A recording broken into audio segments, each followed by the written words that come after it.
by Sat-sanga. The association with the objects of the world will be removed. When that worldly association is removed, the attachment or tendencies of the mind will be destroyed. Those who are devoid of mental attachment will perish in that which is motionless. Thus, they attain Jivan Mukti, liberation. Cherish their association.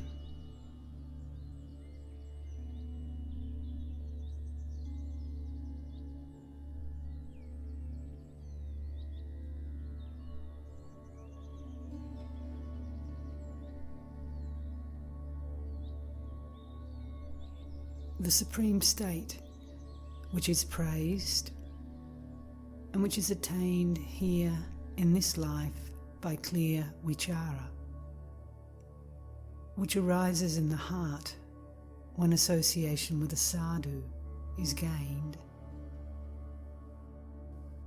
is impossible to attain by listening to preachers,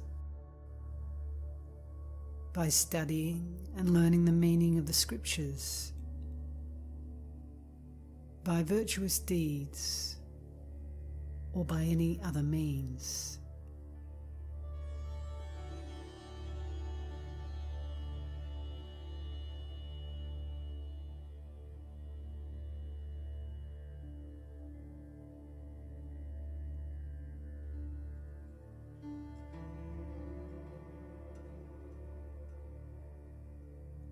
If one gains association with sadhus, of what use are all the religious observances?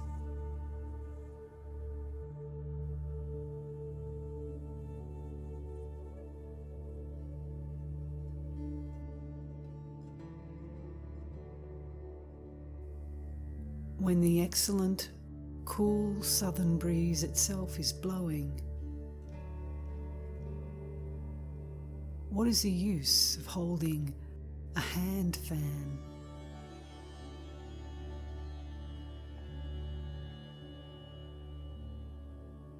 Heat will be removed by the cool moon, poverty by the celestial wish-fulfilling tree, and sin by the Ganges.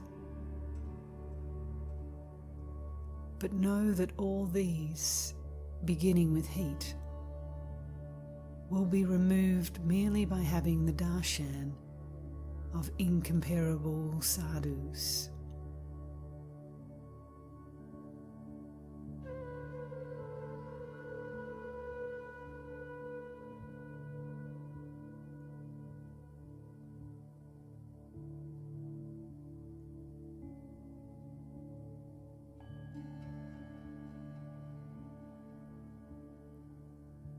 Sacred bathing places, which are composed of water, and images of deities, which are made of stone and earth, cannot be comparable to those great souls, Mahatmas.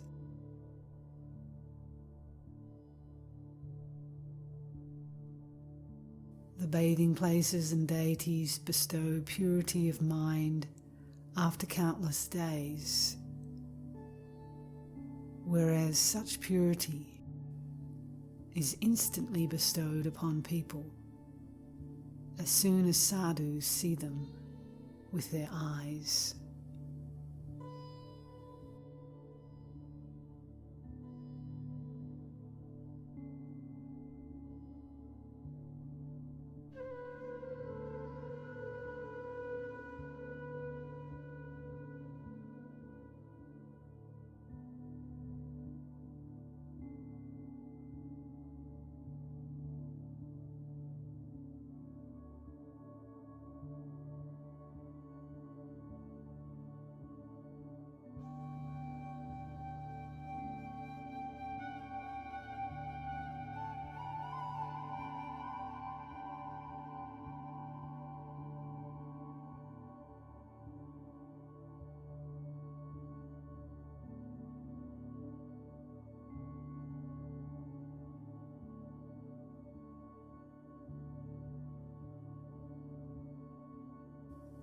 You ask why Bhagawan does not go about and preach the truth to the people at large. But how do you know I'm not doing it? Does preaching consist in mounting a platform and haranguing the people around? Preaching is simple communication of knowledge. It can really be done in silence only.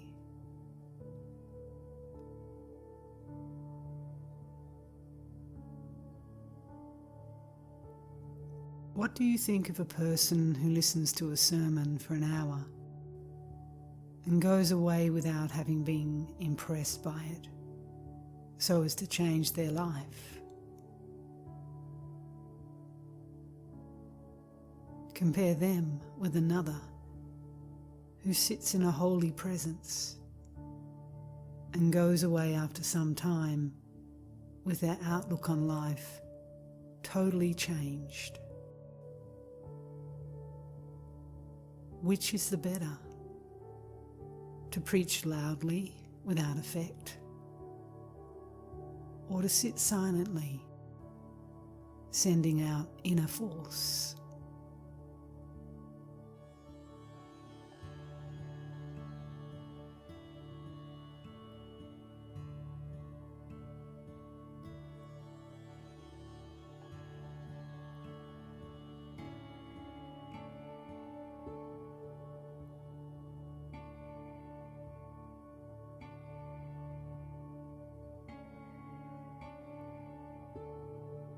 How does speech arise?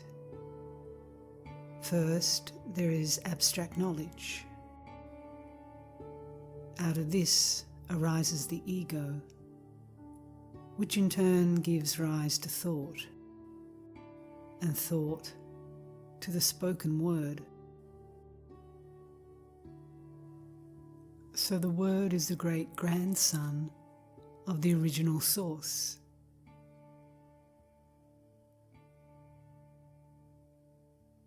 If the word can produce an effect, judge for yourself how much more powerful must be the preaching through silence.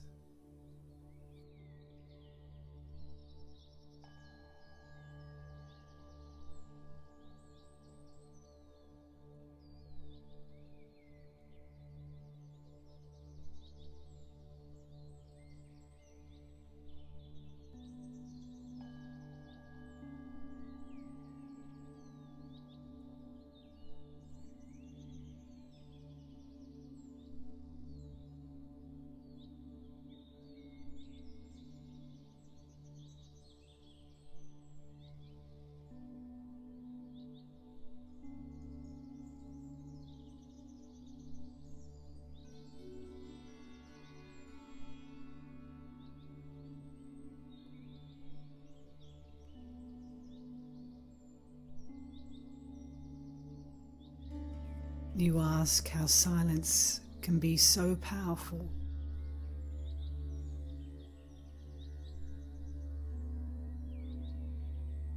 A realized one sends out waves of spiritual influence which draw many people towards them. Yet they may sit in a cave and maintain complete silence.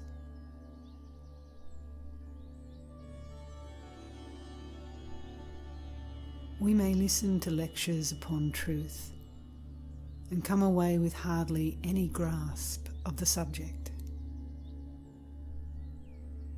But to come into contact with a realized one, though they speak nothing, will give much more grasp of the subject. They never need to go out among the public.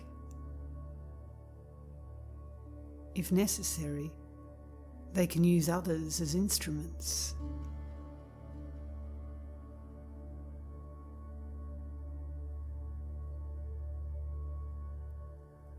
The Guru is the bestower of silence, who reveals the light of self-knowledge which shines as the residual reality.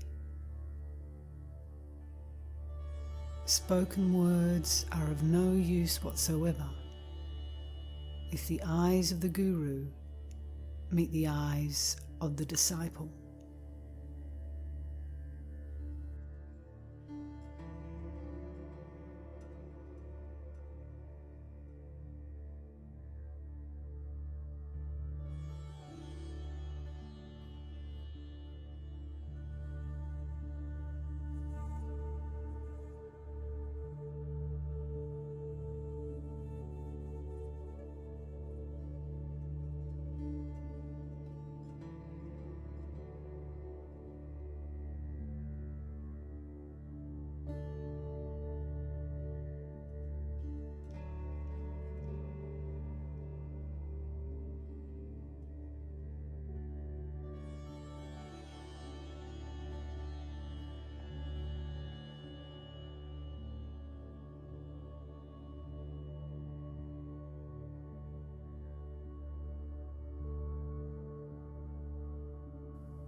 Mona, silence, is the best and the most potent initiation. That was practiced by Sri Dakshinamurti. Initiation by touch, look, and so on are all of a lower order.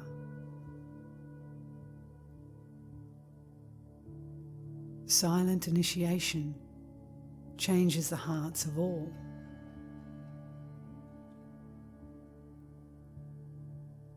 Dakshinamurti observed silence when the disciples approached him. That is the highest form of initiation. It includes the other forms.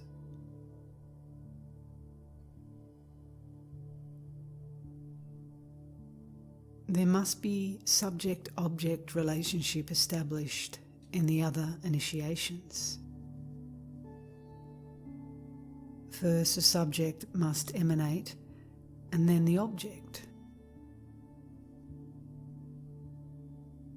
Unless these two are there, how is the one to look at the other or touch them?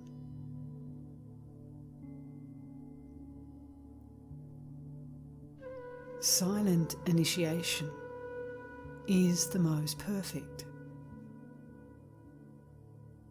It comprises looking, touching, and teaching.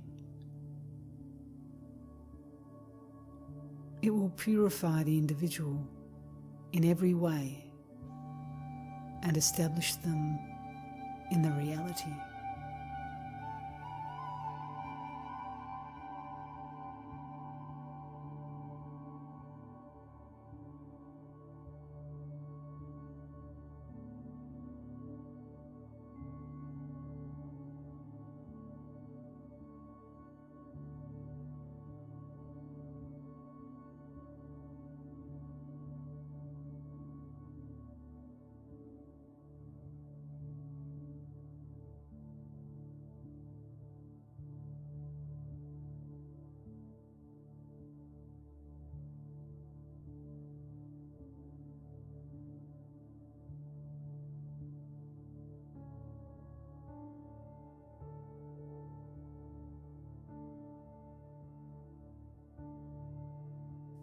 There is no substance that is transferred during initiation.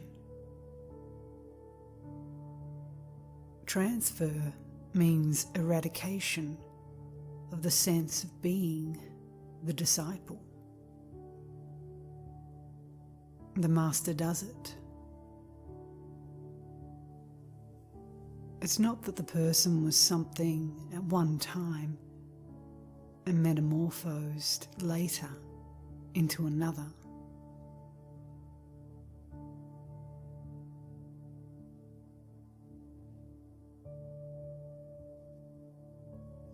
God, grace, and guru are all synonymous and also eternal and immanent. Is not the self already within? Is it for the guru to bestow it by his look? If a guru thinks so, they do not deserve the name.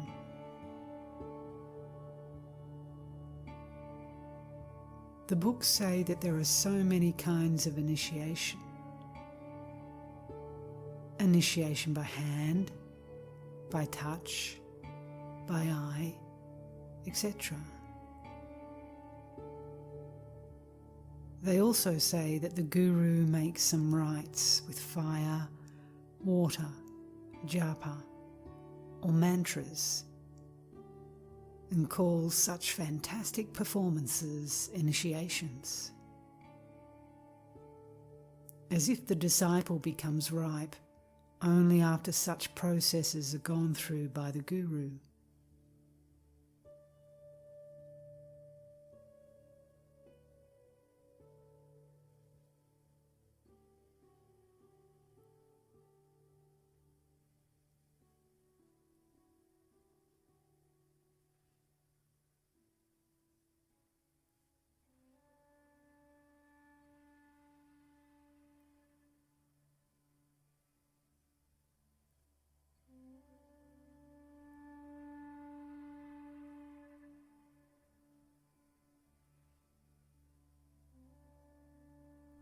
If the individual is sought, they are nowhere to be found. Such is the Guru. Such is Dakshinamurti. What did he do?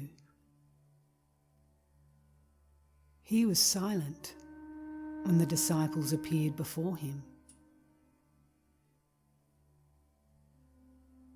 He maintained silence, and the doubts of the disciples were dispelled, which means that they lost their individual identities.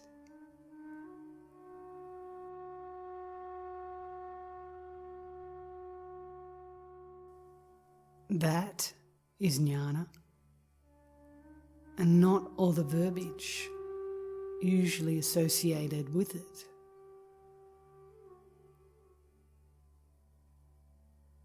Silence is the most potent form of work. However vast and emphatic the sastras may be, they fail in their effect. The Guru is quiet, and peace prevails in all. Their silence is more vast and more emphatic than all the sastras put together.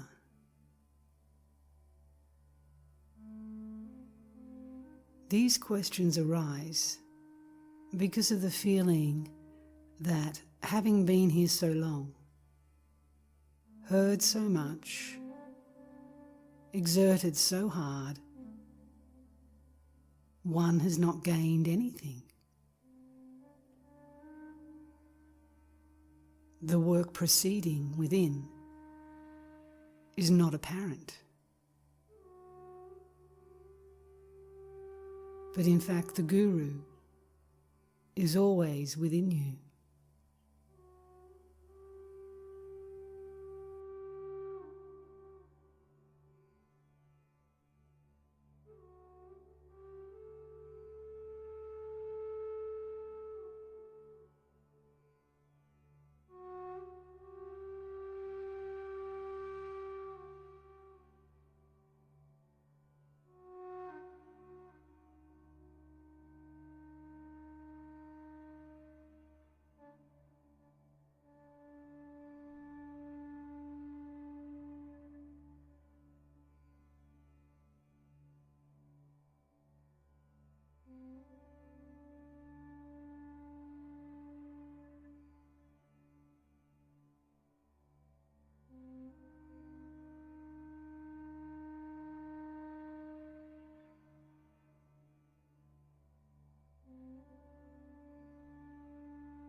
There is an old story which demonstrates the power of the Guru's silence.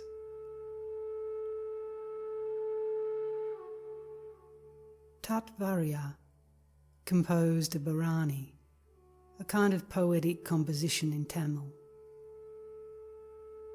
in honour of his Guru, Swarupananda, and convened an assembly of learned pundits to hear the work and assess its value.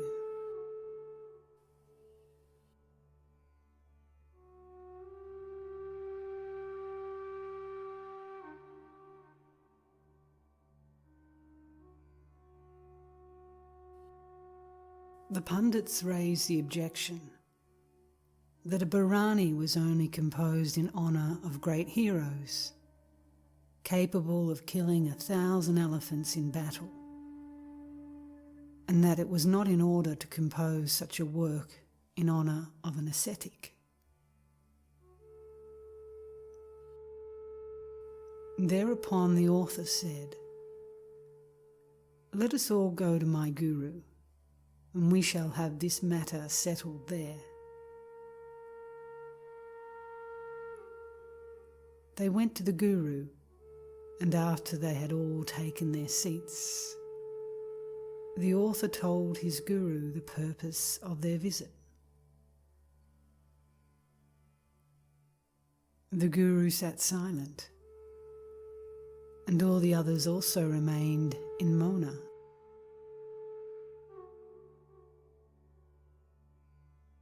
The whole day passed. The night came, and some more days and nights, and yet all sat there silently. No thought at all occurring to any of them, and nobody thinking or asking why they had come there.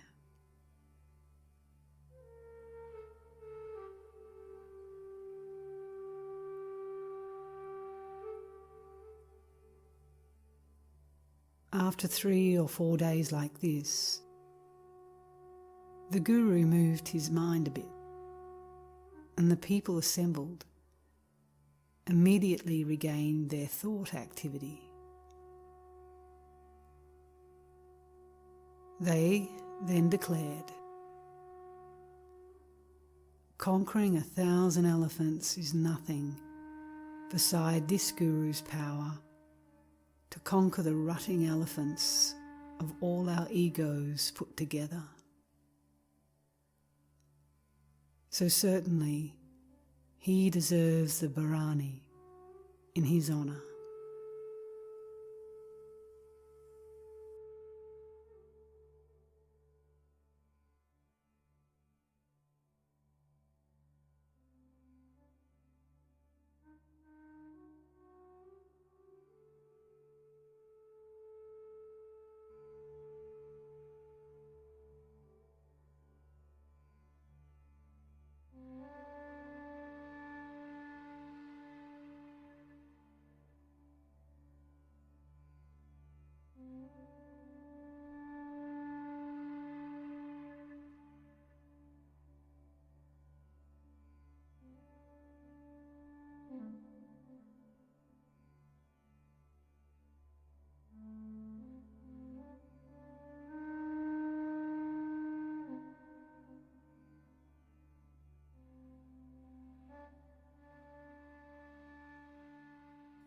Language is only a medium for communicating one's thoughts to another.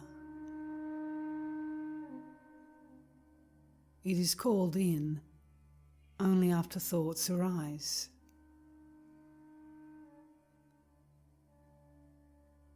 Other thoughts arise after the I thought rises. And so the I thought is the root of all conversation.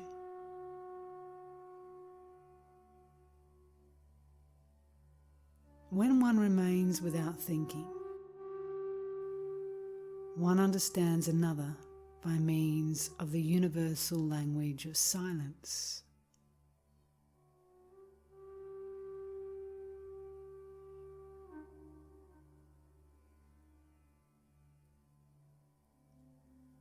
Silence is ever speaking.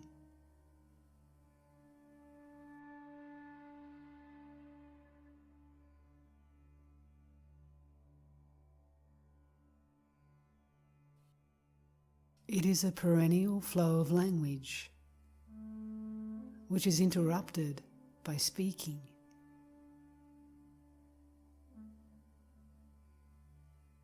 These words I am speaking obstruct that mute language.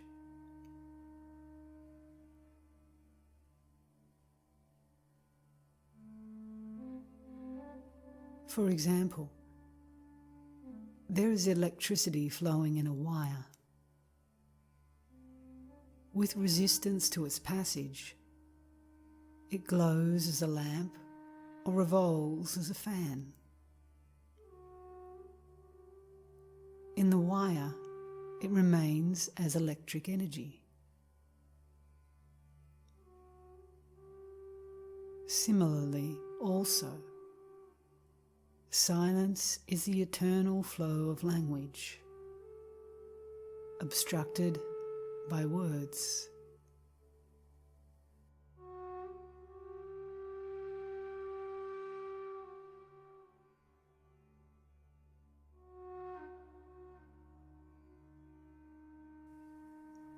What one fails to know by conversation, extending to several years, can be known instantly in silence, or in front of silence. Dakshinamurti and his 4 disciples are a good example of this. This is the highest and most effective language.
Jnanis work through silence. By speaking, their power is reduced. Silence is most powerful.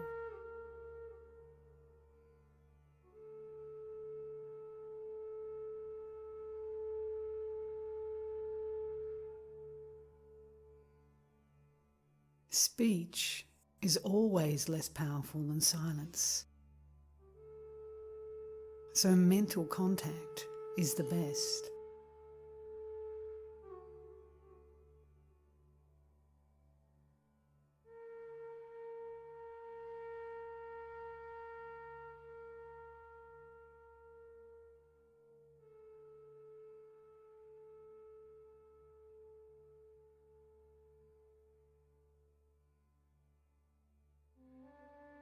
Guru is not the physical form, so the contact will remain even after the physical form of the Guru vanishes.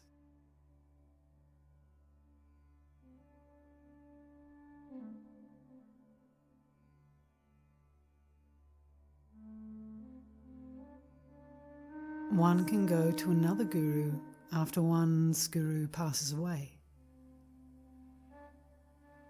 But all Gurus are one, and none of them is the form you see. Always mental contact is the best.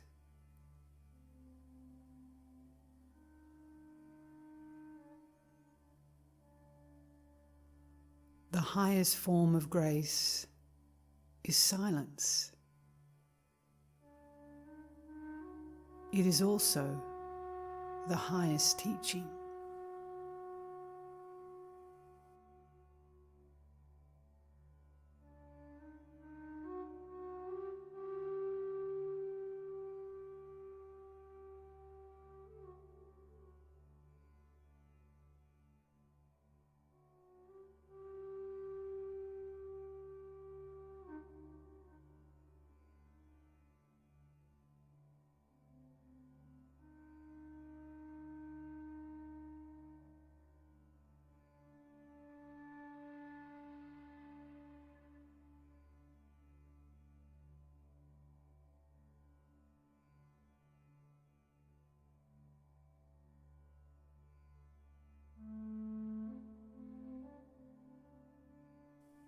Vivekananda has said that silence is the loudest form of prayer.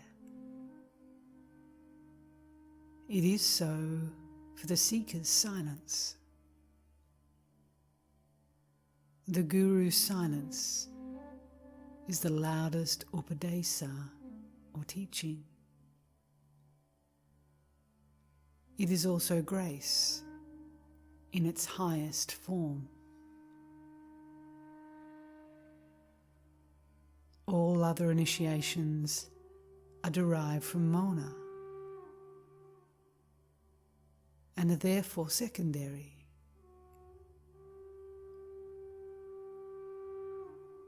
Silence is the primary form.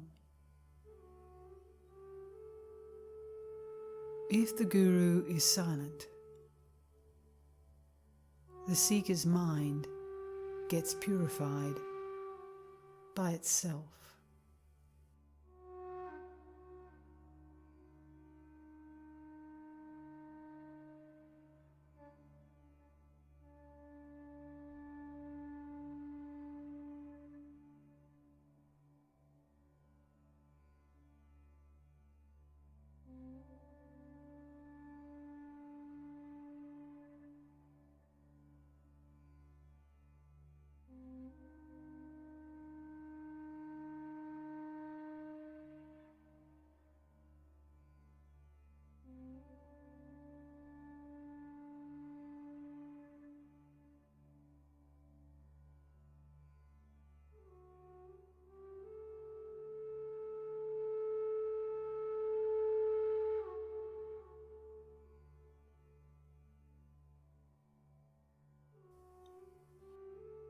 Silence is never-ending speech.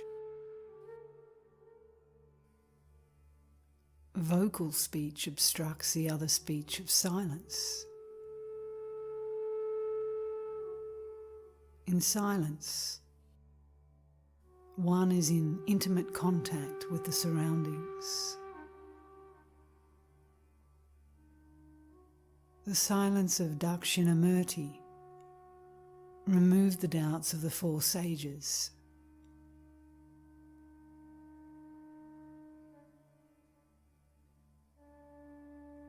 Silence is said to be exposition. Silence is so potent.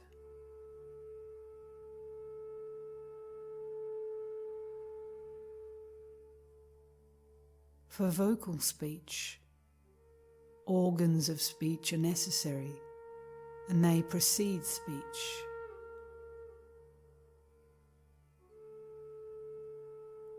But the other speech lies even beyond thought.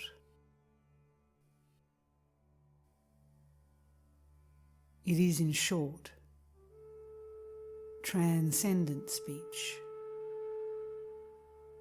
or unspoken words.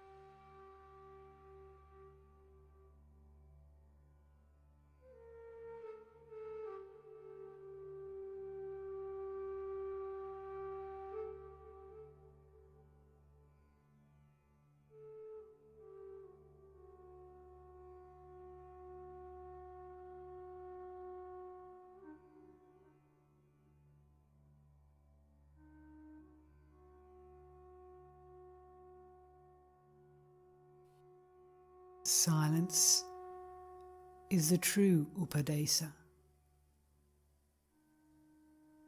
It is the perfect upadesa. It is suited only for the most advanced seeker. The others are unable to draw full inspiration from it. Therefore, they require words to explain the truth.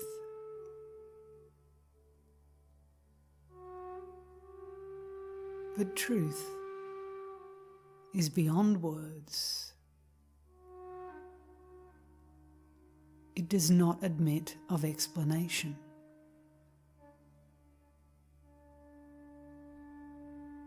All that it is possible to do is to indicate it.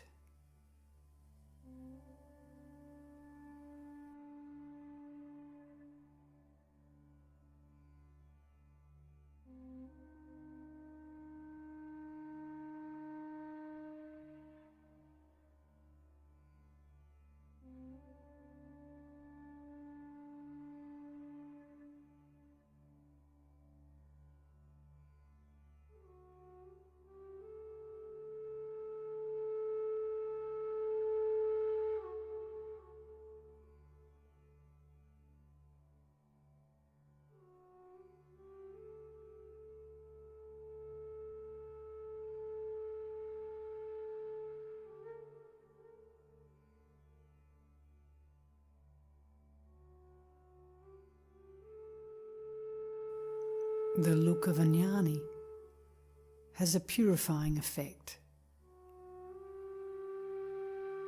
But purification cannot be visualized. Just as a piece of coal takes a long time to be ignited, a piece of charcoal takes a shorter time, and a mass of gunpowder is instantaneously ignited. So it is with the grades of people coming into contact with Mahatmas or Jnanis. The fire of wisdom consumes all actions. Wisdom is acquired by association with the wise, Sat-sanga, or rather, its mental atmosphere.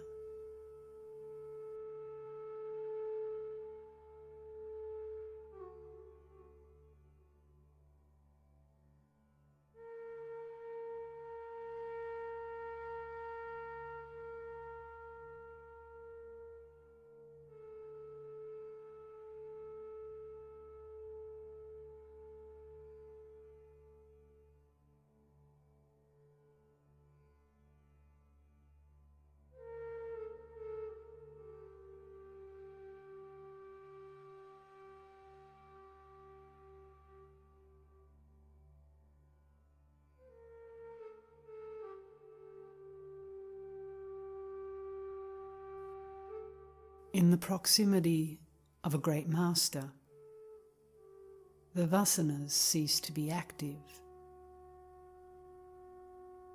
The mind becomes still, and samadhi results.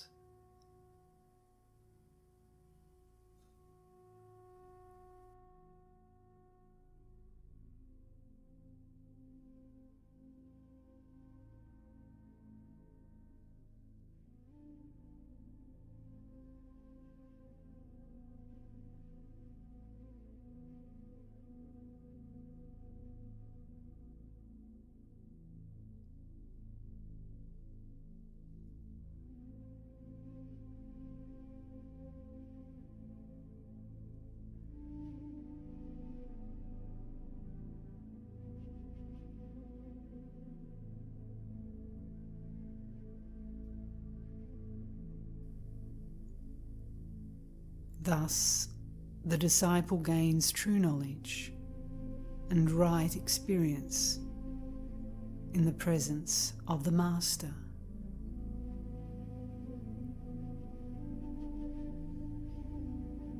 To remain unshaken in it, further efforts are necessary.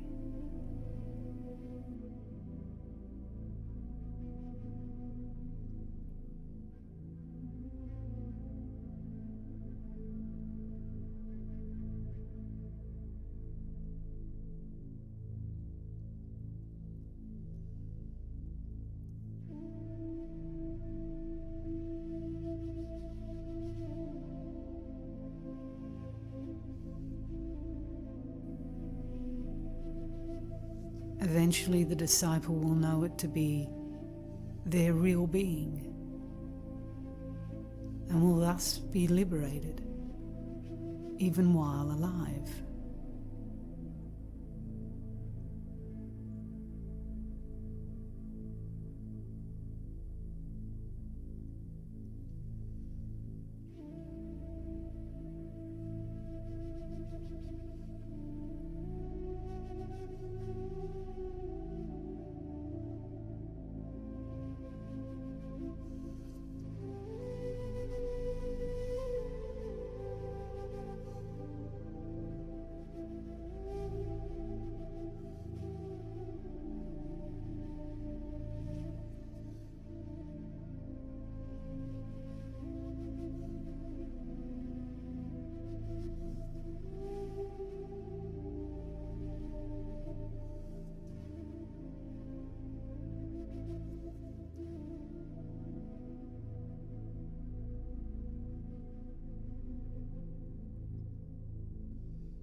Grace is there to help you.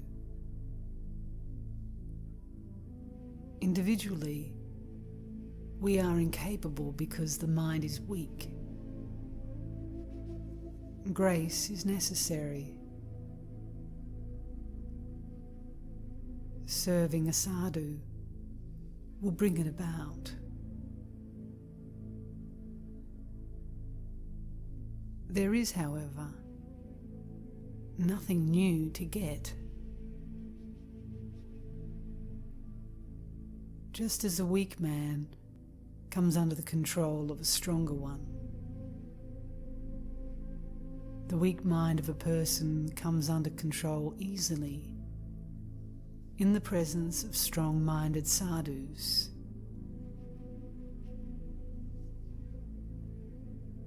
That which is only grace. There is nothing else.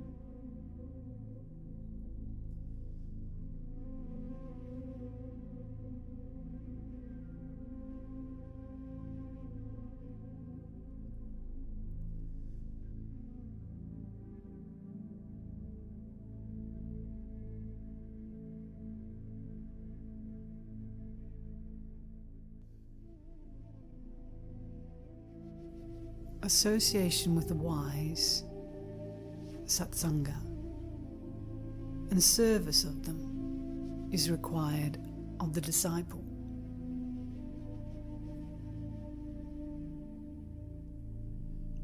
The first really means association with the unmanifest, Sat, or absolute existence.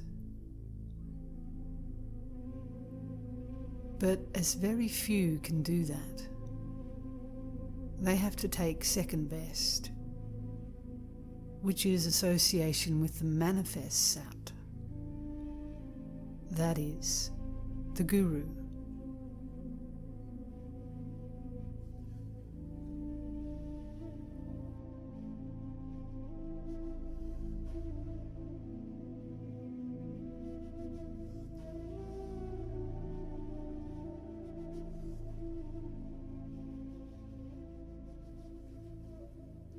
Association with sages should be made because thoughts are so persistent.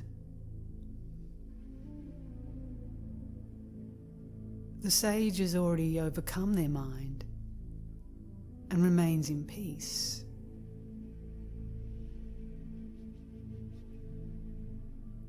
Being in their proximity helps to bring about this condition in others.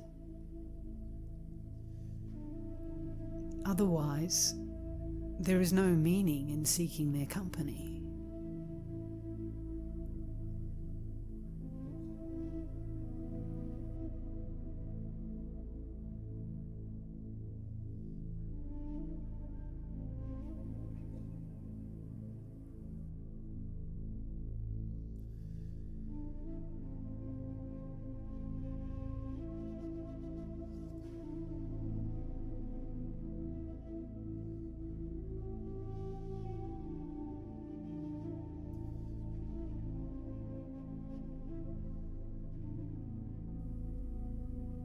The Guru provides the needed strength for this,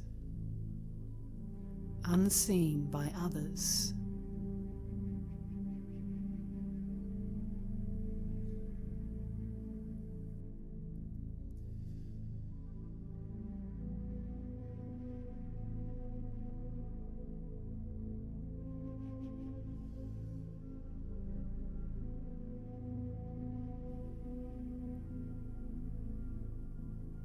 Service is primarily to abide in the self,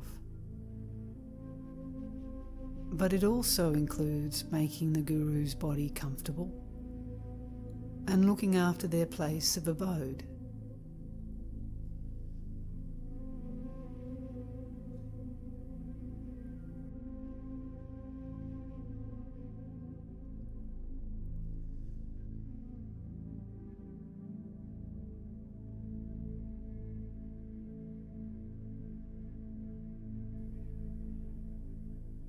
Contact with the Guru is also necessary, but this means spiritual contact.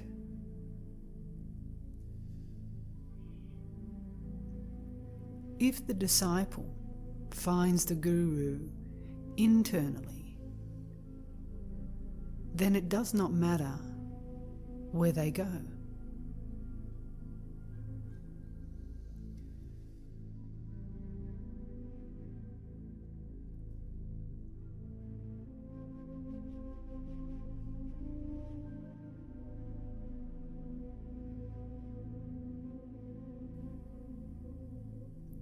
Staying here or elsewhere must be understood to be the same and to have the same effect.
Sat is the self of selves.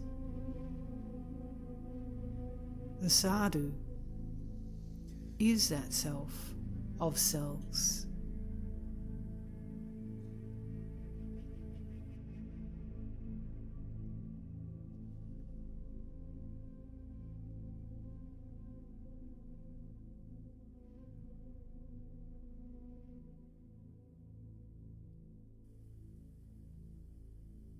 They are immanent in all. Can anyone remain without the self?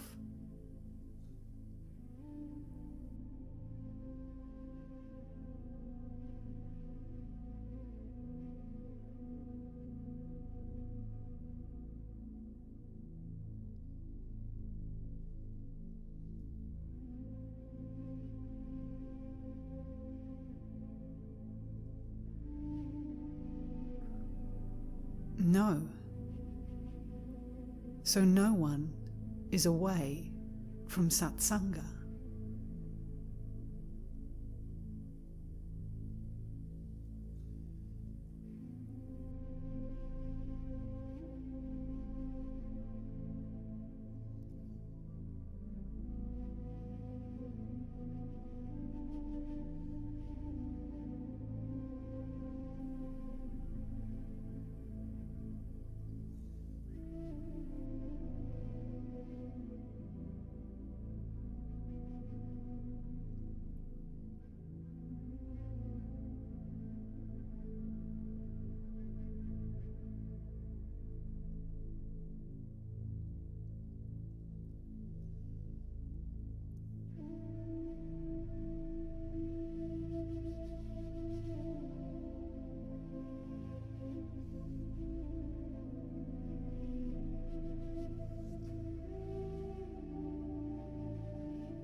You ask if proximity to the Guru is helpful. Do you mean physical proximity? What is the good of it?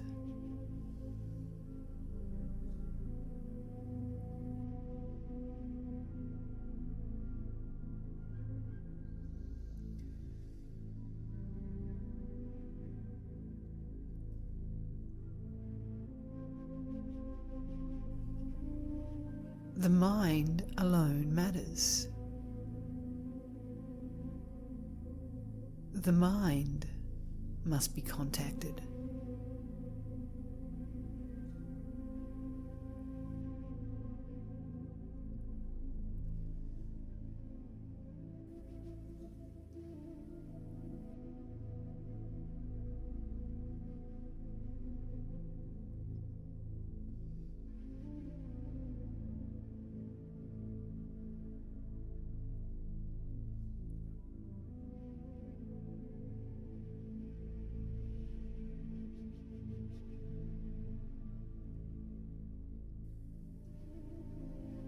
Sat-sanga will make the mind sink into the heart.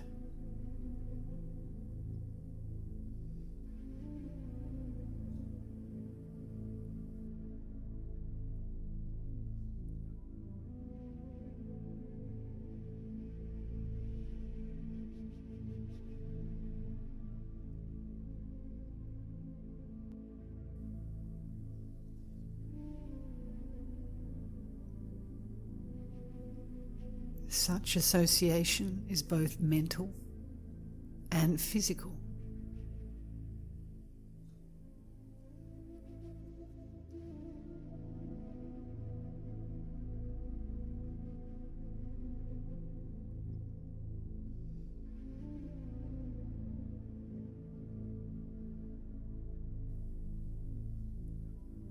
The extremely visible being of the Guru pushes the mind inward.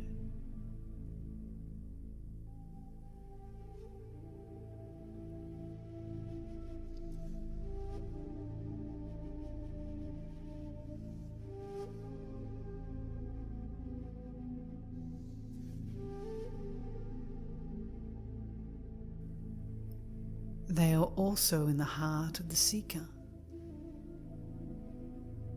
And so they draw the latter's inward bent mind into the heart.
you need to be clear.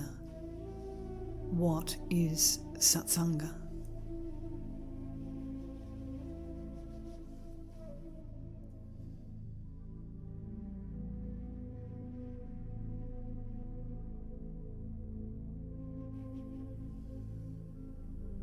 It means association with Sat,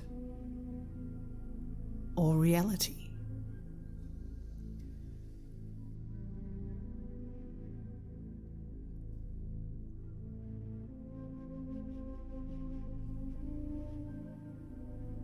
One who knows or has realized Sat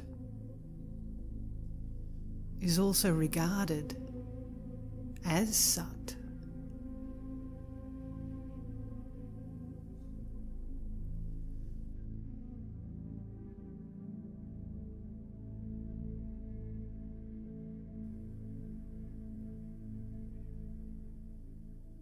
Such association with Sat, or with the one who knows Sat, is absolutely necessary for all.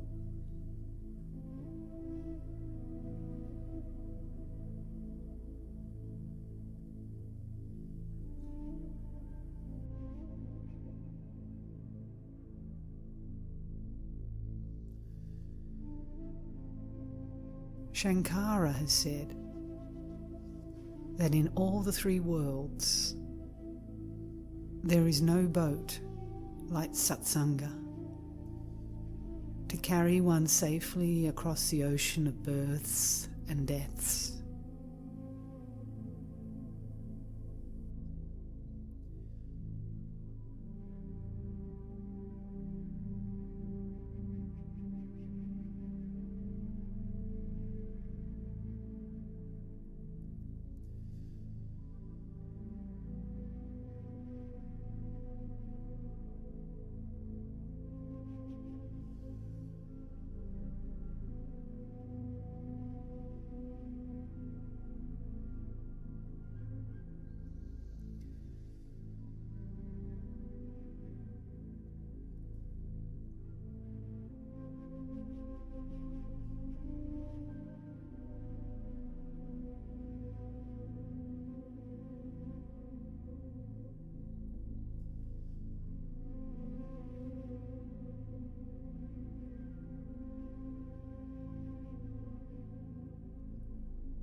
Sat-sanga means sangha, association, with Sat.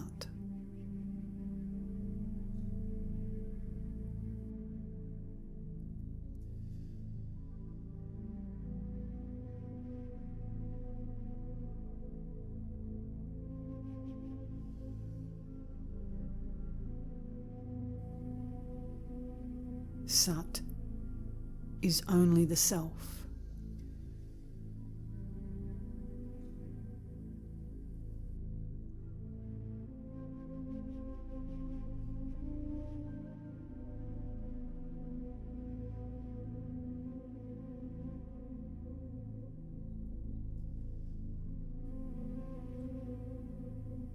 Since the self is not now understood to be Sat, the company of the sage, who has thus understood it, is sought.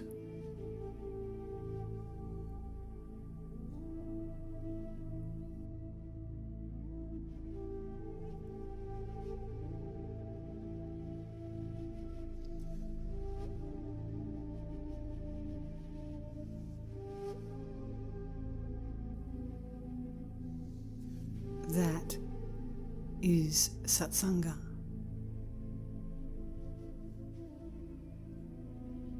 Introversion results. Then Sat is revealed.